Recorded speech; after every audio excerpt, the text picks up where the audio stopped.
नैतिक कहानियां गिलहरी की कहानी। Please subscribe to my channel. एक जंगल में साध नामक मुनि रहते थे। उन्होंने तप करके बहुत सी विद्या हासिल की। एक दिन ध्यान लगाने के बाद जब उनकी आंखें खुलीं तो उनके हाथ में आसमान से एक गिलहरी आ गिरी। वह गिलहरी खून से लथपथ थी, क्योंकि वो चील के पंजों से छूटकर मुनि के हाथ में आ गिरी थी। गिलहरी मौत के डर से कांप रही थी।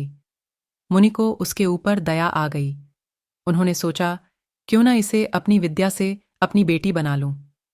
मेरी पत्नी कब से संतान प्राप्ति की चाह रख रही है, लेकिन उसके भाग्य में संतान है ही नहीं। अब यह बात बताकर उसे दुखी करने की जगह कुछ साल इस गिलहरी को ही बेटी बनाकर उसे सौंप देता। इतना सोचते ही मुनि ने एक मंत्र पढ़कर गिलहरी को एक छोटी सी बच्ची बना दिया। वो उस गिलहरी को बच्ची बनाने के बाद गोद में उठाकर अपनी पत्नी के पास लेकर आए। उन्होंने कहा, लो, अब इसे अपनी बेटी मानकर ही पालना। सोच लो, भगवान ने तुम्हारी सुन ली है। मुनि की पत्नी छोटी बच्ची देखकर खुश हो गई। अब गिलहरी से बच्ची बनी लड़की मुनि के घर में बड़े लाड़ प्यार से पलने लगी। मुनि की पत्नी ने कुछ दिनों के बाद बच्ची का नाम वेदांता रखा। मुनि और मुनि की पत्नी दोनों ने बड़े प्यार से वेदांता को पाला। मुनि को बहुत खुशी थी कि उसकी पत्नी को अपनी ममता लुटाने के लिए एक बेटी मिल गई। कुछ समय के बाद उसकी परवरिश में मुनि भूल ही गए कि वो एक गिलहरी है। वेदांता को मुनि ने अच्छी पढ़ाई लिखाई करवाई। देखते ही देखते वेदांता 16 साल की हो गई। अब मुनि की पत्नी को अपनी सुंदर बेटी की शादी करवाने की चिंता होने लगी। उन्होंने यह बात मुनि से की।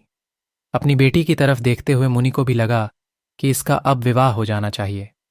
मुनि ने अपनी पत्नी से कहा कि तुम चिंता मत करो, मैं इसके लिए योग्य वर ढूंढ लूंगा। मुनि को लगा कि मेरी बेटी बहुत सुंदर है और उसकी शिक्षा दीक्षा भी अच्छी हुई है, इसलिए उन्होंने अपनी सिद्धि से सूर्यदेव को पुकारा। सूर्यदेव ने मुनि को प्रणाम करके बुलाने की वजह पूछी। तब मुनि ने कहा, मेरी बेटी विवाह के योग्य हो गई है। मैं चाहता हूं कि आप इसके पति बने। सूर्यदेव ने कहा, आप एक बार अपनी पुत्री से पूछ लीजिए, अगर उसे मंजूर है तो मेरी तरफ से भी हाँ है। तब वेदांता बोली, पिताजी, यह बहुत गर्म है, मैं इनके पास नहीं जा पाऊंगी और ना ही इन्हें देख पाऊंगी। मुनि ने वेदांता से कहा, कोई बात नहीं, हम दूसरा वर देख लेंगे। तभी सूर्यदेव ने कहा, हे मुनिवर, मुझसे श्रेष्ठ बादल है, आप उनसे बात कीजिए, वह मेरे प्रकाश को भी ढक देते हैं। मुनि ने अब बादल को याद किया।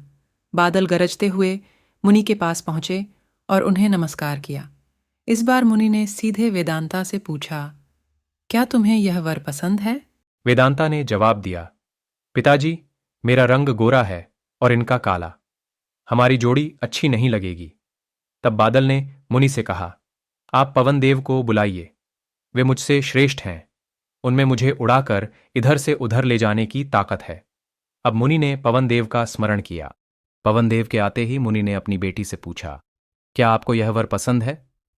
वेदांता बोली, पिताजी, यह तो एक जगह ठहरते ही नहीं हैं, इनके साथ मैं घर कैसे बसा पाऊंगी? इस बार मुनि ने पवन देव से पूछा, मुझे अपनी पुत्री के लिए वर की तलाश है, आप बताइए कि आपसे श्रेष्ठ कौन है? पवन देव ने जवाब दिया, मुनिवर, आप पर्वत को बुला सकते हैं, वह मेरा रास्ता रोक देते हैं, वह मुझसे श्रेष्ठ हैं। तुरंत मुनि ने पर्वत को पुकारा।